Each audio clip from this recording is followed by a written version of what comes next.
后来在地人在地前，今仔日来看这个南投县的仁爱乡，自从卫福部宣布讲，这个全国进入到3级的警戒了后，这个仁爱乡各部落甲庄头，拢自动来实施着严格人流的控管。只要是为外地来的民众，或者是族人，拢爱实名制，特别是要来保护着咱的部落，降低着病毒来侵入。体温哦，好，量体温。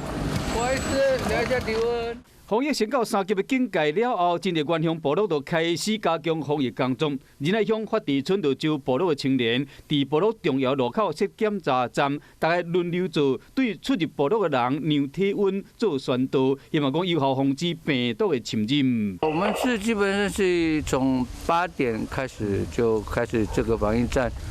然后这个但是都是自动自发的来这边做的。 除了设检查站消毒控管人员的出入以外，仁爱乡其他的部落嘛设中央官方的 QR code， 和外来民众用手机扫，也是登记基本的资料。因为我们不知道进来的人会是谁啦。现在就是说，我们村办公处在每一个部落的商家、店家、小吃部，还有像派出所、邮局，我们就把这个 QR code 放在那里。 面对疫情，部落的人拢唔敢大意，除了严格控管出入部落的人流，唔管大人囡仔拢有挂喙罨，共同要保护部落的安全。